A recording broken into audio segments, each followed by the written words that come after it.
What is up, YouTube? I'm Devon DaVinci, leader of the Renaissance Crew, and you are watching DaVinci Reacts. Today I have a very interesting video, something that caught my attention. It's from a YouTube channel that I have done a reaction to in the past. Their channel is called, Tifithus, I believe. I still never got the pronunciation right, but if you saw the spelling, you probably would have trouble too. No disrespect to them, it's just I'm already bad with names, so the last thing you need to do is make my problems even more prominent. But this video is called Top 11 Historical Misconceptions. I can't really think of what would be on this list. I'm literally having a blank right now. Like, all the misconceptions that I can think of are kind of smaller things in American history. And I don't know if that's something that'll pop up because they seem kind of small. But with that being said, let's jump into this, see what it has to offer. And I want to see how many things on here that I already know. If it's something I don't know, maybe it's something that's worth looking deeper into. And I'll do a video related to that topic. For those of you that would be interested in seeing more of my content, just a quick plug. I do have a Patreon. The link is in the description box down below. It has exclusive reactions to TV shows, movie reactions. I don't know if I'm going to do, I might do YouTube videos at some, I don't know. If I do YouTube videos, I said I'd never do early access though. I don't know. I don't know. I might not have YouTube videos on there, but it has TV show reactions and movie reactions that are exclusive to the Patreon platform. I did a reactions to The Office, the UK version. I'm currently doing extras, and I have a weekly movie reaction. The current reaction that's going to be this week, there's a poll up that you can choose. The 4 movies that I'm choosing between is The Godfather, The Raiders of the Lost Ark, Lord of the Rings, and Ghostbusters. All those are movies I haven't seen, so if you want to come through and check out my reaction, that's what you do. Just a heads up, those videos will be DaVinci Watch videos, not reactions, because I don't want to get sued. Now, with that being said, let's jump into this and see what it has to offer. I've spent my life stuck in the past. I run a history show, and so it basically goes without saying. And this is unbelievably nerdy, but it's still true. Once you spend enough time in the past and get better at understanding it, it's almost like a foreign country that you learn to like and respect. And so when people try to misconstrue the past, you feel somewhat upset and want to defend your friend. This is why this video exists. This video isn't meant to look at stuff where it's clearly some special interest group involved. Holocaust deniers will continue to deny the Holocaust since they hate Jews. The Turks will continue to deny the Armenian genocide. Indians will continue to hate on Churchill. This video looks at stuff we get wrong in history without even thinking about it. Although each of these feeds into a certain narcissism and prejudice inside our current society. These are all sort of controversial claims on my part, so for each claim I'm going to pick 1 or 2 books that are the best source to back me up. So to start, number 11, that the commanders in World War I were idiots. You know, you could say I made this list 11 rather than 10 to like going over the top too much. At least here I'm facing internet comments and not machine guns. We sort of have this myth that much of the bloodshed of the battles like the Somme, Ypres, Verdun, etc. were caused by commanders that were completely out of touch with modern technology and incapable of changing their techniques. Cold-blooded killers who cared nothing for the piles of bodies they made. There's a couple important variables to keep in mind. The first... Although, to be fair, by the end of the American Civil War, the North had already developed the tactics Germany had ended up using at the end of World War I that caused the spring 1918 offensive to be so deadly. The fact that no European army decided to look to the American Civil War or the Russo-Japanese War as a precedent should be counted against them. Is that World War I was the first lengthy European war in 99 years, and this was during the era of the greatest technological progress ever. Also, keep in mind this was the first war in which technological progress was an immediately apparent variable. Just another quick pause. It is funny. The old way of doing like war was people forming formations and marching towards each other, usually like in lines and stuff. When you think about it, World War I still was kind of like that. It's just that those lines were dug underground, and then they would slowly march forward, and then dig another line where there was a line of people. Like, it's kind of funny. In a way, it didn't really change Roughly similar tactics like cavalry charges, musket firing lines, etc., had existed for hundreds or thousands of years, and this was the first major war that had fought dramatically different from that archetype. This was the first war where armies realized that changing technology was something that had to happen in months rather than decades. Also, it was very unclear what changes would result in a breakthrough. The World War I generals tried a huge amount of things, whether poison gas, extraordinary amounts of artillery fire, blowing enormous craters in the enemy line, infiltration tactics, attacking different geographic regions, and any of these could have broken the Western Front if things went well. No one knew the tank was the thing that would finally end trench warfare. A big issue was that radio was not advanced enough for an army of this era to coordinate offensives in the large regions that were being fought over, and the machine gun and barbed wire made the defensive unbelievably powerful. People often criticize leaders of this era for not ending the war with a peace before all the death. Not for their mustaches. This ignores the ugly truth that the populations involved were unbelievably bloodthirsty. The start of the war was greeted with joy and excitement, while the massive casualties are seen as a justification for the war, since national honor demanded revenge and the burning of the enemy capital as retribution for your son's death. Any government that made a peace before the end would have collapsed, either due to losing the election or revolution. Number 10. Oriental despotism. There's this tendency to view the states coming out of the Middle East as some sort of big red blob that wash over Europe and fight some battle like Salamis, Vienna, Constantinople, or Tours, and then return to their lairs, normally with hordes of peasants being whipped into human waves. In fact, many of the Middle Eastern empires were immensely subtle regimes that could be very nice places to live. The Persian Empire that fought the Greeks was a very tolerant, wealthy, well-run, and developed state. By every metric except intellectual ferment, the Persian Empire would be the first world, and the Greeks were a second world backwater. There were many equally pleasant, humane... Just a quick tidbit for what he just said. It's funny he used first world and second world. I mean, the definition's probably changed ever since the Cold War ended, but I'm pretty sure first world means a country that primarily uses capitalism and democracy as their systems of government, and second world countries are countries that use communism and socialism as their systems of government. Third world countries are countries that use neither. So in the past, when you said first world country or second world country, that's what you were identifying. But again, it might have changed since the Cold War ended, because nowadays people use terms like third world country to represent countries that aren't as like wealthy as some of the top countries. The Greeks were a second world backwater. There were many equally pleasant, humane Middle Eastern regimes like the Abbasids, Umayyads, and Parthians. In the 16th century, you could easily claim that the prosperous, fairly tolerant, relatively free, and vast Ottoman Empire would be the best place in the world to live. Meanwhile, Western Europe was going through internal strife, religious war, and witch burnings. Similarly, Islam in the early Middle Ages was the most technologically advanced area in the world. The Islamic world, even though having a much less scientific worldview than the West, had rough technological parity until around 1700. These Near Eastern empires are often viewed as static blobs, but nothing could be further from the truth. Number 9. Dialogue. This is sort of different from the rest of the list in that most of it comes with our portrayals of the past in stuff like TV, literature, and video games. The way people in the past talk and socially interact is very off. The big thing to consider is that people in the past lived in social hierarchies that were way more steep than what we have today. In portrayals of the past, class is never looked at. In most historic societies, social superiors were slavishly praised and never corrected, while inferiors are treated with immense condescension or just flat-out rudeness.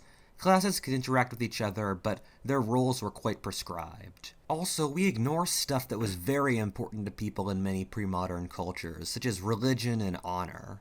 A big reason for this is the current cultural powerhouse of the world is the United States, which in history is very much the exception by having an incredibly weak class structure. Similarly, American English is the most direct style of talking there is in the world. Read Victorian or Georgian novels and see the way they talk. Much more is conveyed by insinuation and subtlety rather than directly. You see similar stuff in a lot of Back in the day, people could say, like, someone could be stupid but still talk as if they're the smartest person in the room, or at least to compare to today's standards. Like if you take somebody from the 1600s and drop them into today, the way they speak and stuff is going to make them sound like a genius.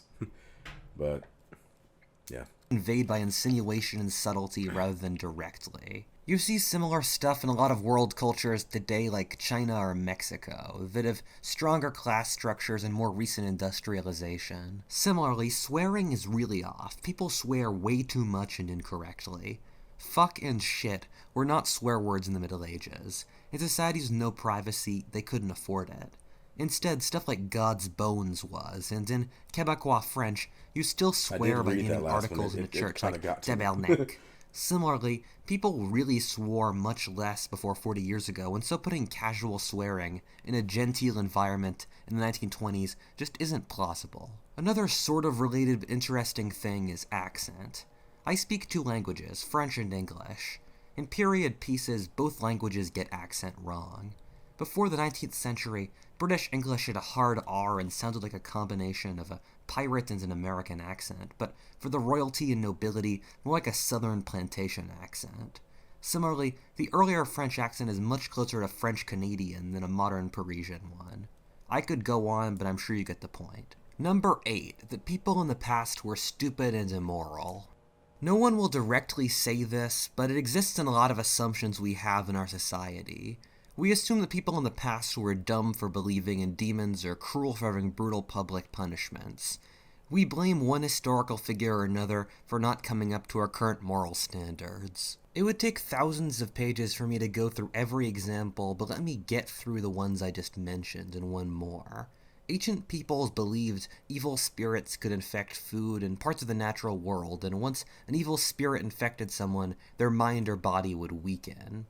When you realize that you could get evil spirits out of fruit by cooking it, you realize this is a society struggling to understand disease without the technology to see germs. Similarly, when you don't have the ability to get medicine that can help, the placebo of magical medicine does actually statistically help. Similarly, in medieval societies which had very high crime and murder rates, and which didn't have the resources to maintain jails and had precious little law enforcement. Holy hell, wait a minute.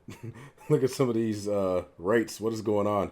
Long-term homicide rates across the select number of countries or regional groups in Western Europe. This is measured as a number of homicides per 100,000 individuals.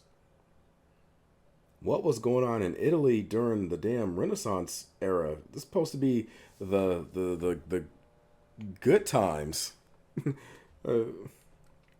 Leonardo da Vinci might have some bodies under him. Like, something might have been going on at that time. The law was enforced by brutal punishments to those they happened to catch to make as good an incentive as possible against crime. Is that necessary? Finally, it's easy to criticize pre-modern societies for their massive inequality, sexism, steep class divisions, and systems of bondage like slavery or serfdom, until you realize that every single advanced society in pre-modern times had them to a differing degree, and then you start to realize that it was probably necessary for them to function.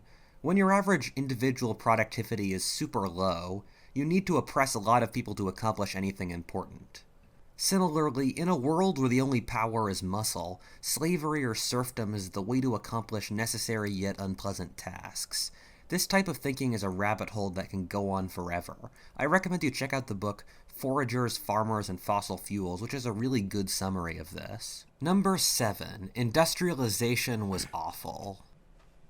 There's sort of this belief that the early stages of industrialization were that of horrifying exploitation, in which factory workers toiled for 16-hour days in terrible conditions while the owners grew rich. There's some element of truth to this, although in many circumstances, the worst conditions are cherry-picked for political agendas. However, industrialization was much better than what came before it. There's this really interesting part of the 1854 Elizabeth Gaskell novel, North and South, where our lead character is visiting the home of a North English working-class family and sees they live much better than the rural South English peasantry.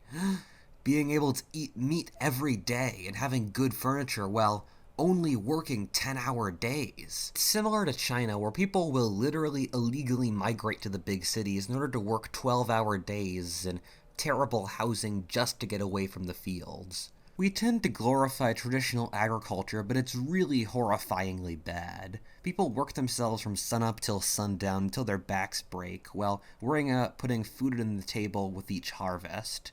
This is why wherever industrialization has occurred, people have fled en masse to the cities to work in the factories. However, on the other hand, a big factor people tend to miss out of industrialization is the psychological stress.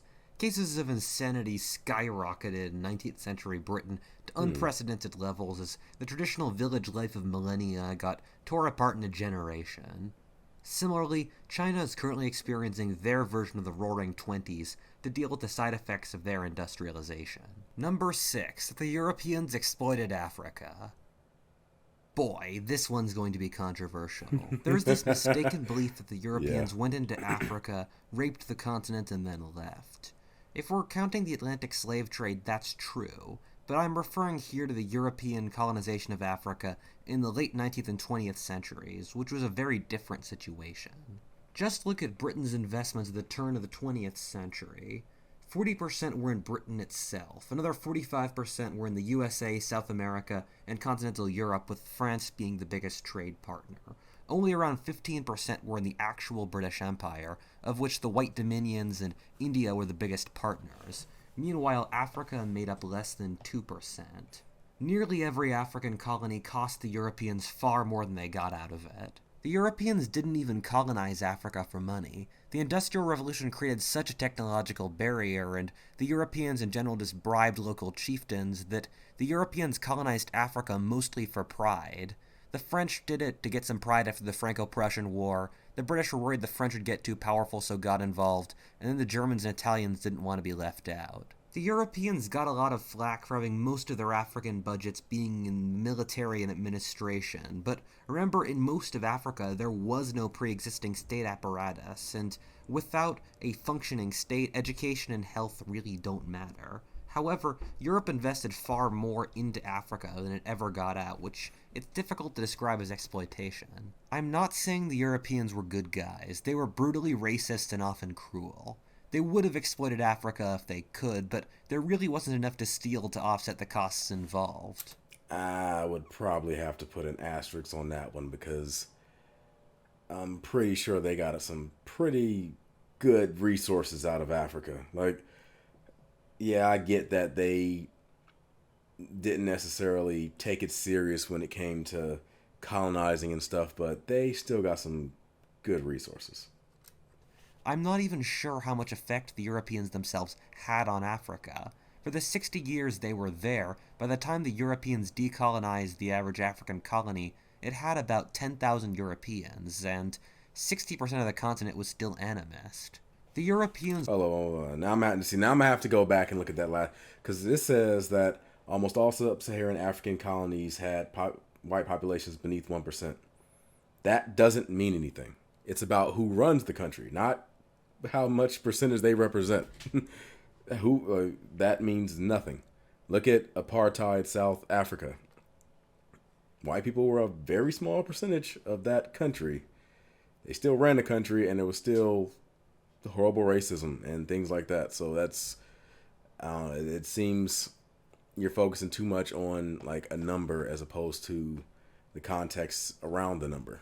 Europeans, and 60% of the continent was still animist.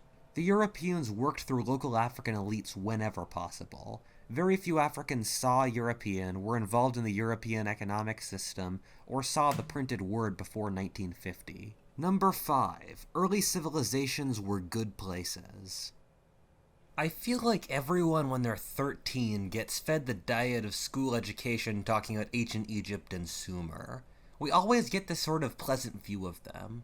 We're never told these were absolutely terrible places to live.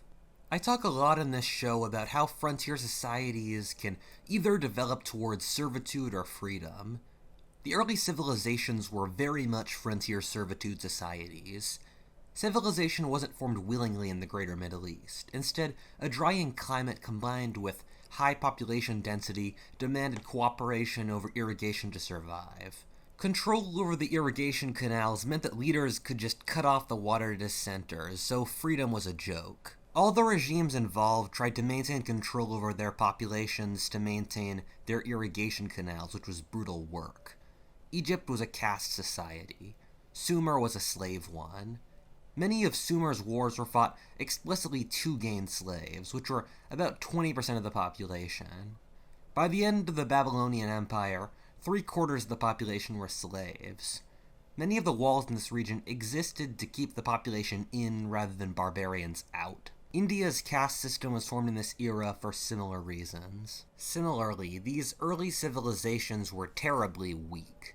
Mesopotamia was more often than not ruled by some foreign barbarian dynasty, while Middle Kingdom Egypt was defeated by barbarians who used bronze weapons and the bow and arrow.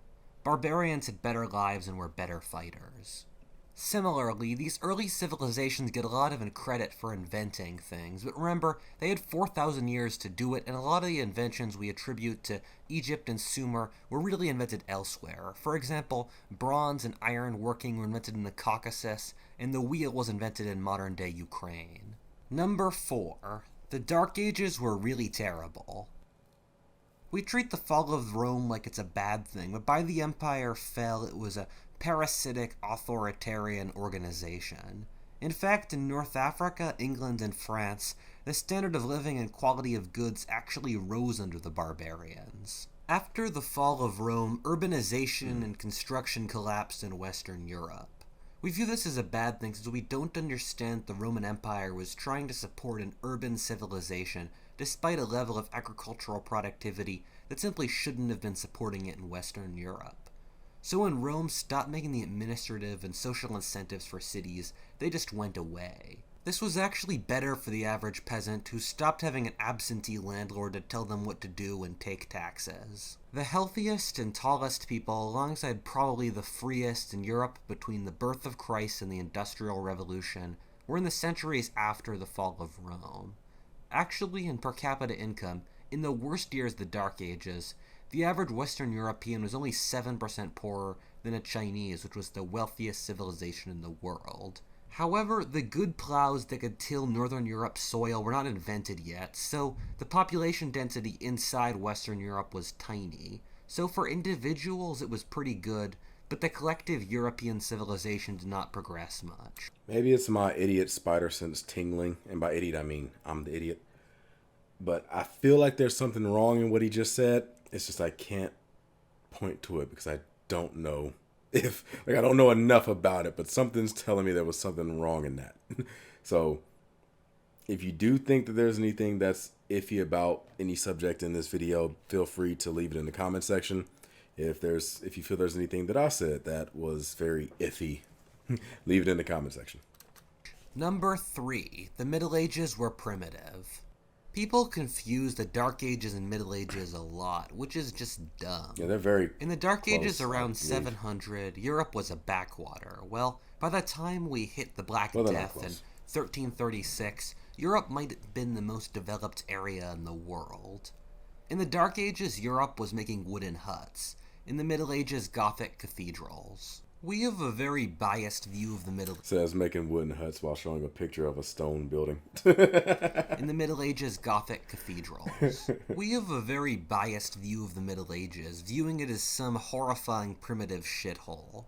Let me just list some surprisingly modern things that existed in the Middle Ages. A banking system, governmental fiscal policies, paper checks, universities, intellectual debate, a stock market, government bureaucracies, Almost all a this is publishing probably in industry, Italy. historians, flying machines, and public atheism. We view the Middle Ages as some stagnant pool of regression, but by every metric, and as I've said before in this show, medieval Christendom was one of the most inventive societies ever. From 1100 to 1300, Europe saw immense advances in naval, military, medical, literary, political, philosophic, mechanical, demographic, and architectural fields. Compared to any civilization except the modern West, medieval Europe abounded in creativity. Another thing, before the Black Death, the Catholic Church took the line that bathing was healthy and should be done daily, and that belief in witchcraft was a superstition that marked you out as a fool. Funnily, as Europe left the Middle Ages and entered the Renaissance, bathing declined while belief in witchcraft grew. Number 2. Migrations never occurred. This is a strange belief in modern archaeology. Whenever they see a change in culture in the archaeology, it's just naturally assumed to be a peaceful shift in culture rather than a migration or invasion. I always found this a bit strange since recorded history is filled to the brim with both. Genetics has really ripped this theory apart. Genetics has shown that massive migrations and shifts have taken place in history, especially before written records. Entire races have been wiped off the face of the earth. Africa south of Cameroon, South and East Asia, Central Asia, Europe, and parts of the Americas were all inhabited by people 10,000 years ago that have practically no descendants now. This is why the inhabitants of Britain and Scandinavia 9,000 years ago had dark skin from looking at genetics, or why you see very European-looking North Americans from the same era, since those races are just gone now. The modern inhabitants of Northern Europe, for example, came mostly out of Central Asia around 5,000 years ago, committing genocide against the previous inhabitants. You see similarly shocking results in historic times. The population of England is likely 40% Germanic, since a small group of Saxon males killed off the native Celtic male population and married the females. Similarly few of the indigenous inhabitants of the Balkans or Eastern Europe were left after the Slavs arrived. It gets even crazier the further you go back into history, where it suggests that humans aren't even entirely from Africa, having moved several times between Africa and Asia, while at least 2 whole new human species have been discovered just due to evidence of them breeding with us in our genomes. It, but does that actually answer if they didn't come from Africa? Because what you just said is they moved from Africa to Asia and back and forth, but it didn't define where it starts. Africa, having moved several times between Africa and Asia, while at least 2 whole new human species have been discovered just due to evidence of them breeding with us in our genomes. Number 1. The Native Americans were hippies. There's this misconception that the Native Americans were inherently peaceful and in tune with nature. This is wrong on practically every level. Furthermore, there's this belief that native warfare was mostly ceremonial, which is wrong again. Firstly, on the war section, native peoples killed each other like any other group, and actually had much higher deaths in war as a percent of the population than any European nation. The Iroquois committed genocide against the entire upper Midwest, depopulating a region stretching from Pennsylvania to Missouri. Archaeology suggests that the urban Mississippians were fighting a losing war against the tribes of the Great Plains in the late Middle Ages, with evidence of burned cities and massacres. The Aztecs institutionalized wars with their subject states just to collect captives for the 2 million they sacrificed for their gods. Something else people often forget is that even in what would become the United States, the Native Americans weren't all forest tribes. You had some very developed urban societies. On the environmental front, the natives were actually worse than the Europeans, since the Europeans could rely on a wider range of crops and animals that prevented the land from being overused. Both the Aztec and Inca empires were facing environmental degradation to a certain degree. The American southwestern mountains used to be covered in trees, but the local Pueblo peoples deforested them. In the eastern United States, the natives purposely manipulated and burned the environment to make it as fertile as possible. I'm not trying to justify the European colonization here, but I want to make clear that the Native Americans were people like any other, subject to the same flaws and good traits as anyone else, not in some special moral category. Well, that's it. If you enjoyed that video, please like, comment, subscribe, or stay tuned for more content. Or alternatively, check me out on Patreon, where I've got the first 4 chapters That of my link history kind of of the world, disappeared as kind well of as quick, so all sorts I'll of cool leave a link in the description box for their Patreon. But yeah, I would like to see a video that goes over all of the like lesser known atrocities throughout throughout the world history. Just like you said, all peoples have done atrocities, no matter who they are, and some of them get swept up under the rug, and some of them get pushed as like especially heinous. And I mean, first of all, I think ranking them is probably a bit disrespectful, but there are atrocities out there that I want to know more about that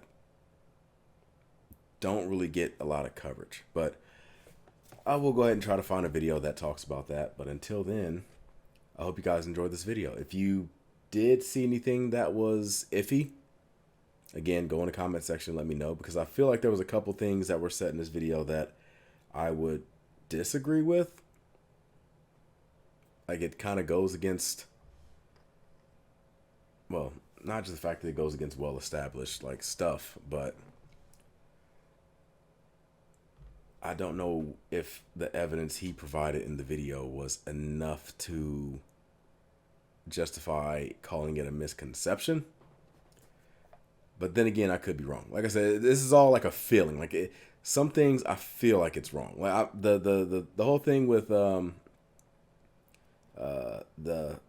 rape of Africa and everything else like that. That's something I fully disagree with. I know enough about it to know that just because you have a low percentage of people in an area does not mean that you don't have any power that can influence the people in that area or anything like that. Like, I know that.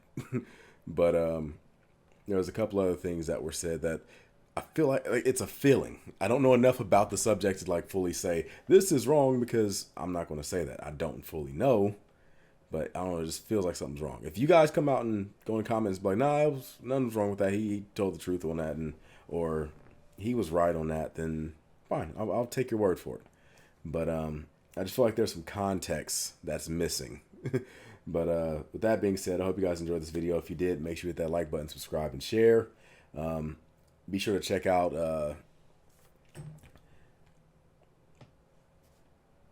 what Tifithus. I had to make sure I got that right. I think I got it right. If I didn't, I tried. And let me know what you think about this video or about their channel as a whole. Until then, I'm going to give you the deuces. I'm signing out. I look forward to seeing you guys on the next video. Until then, deuces.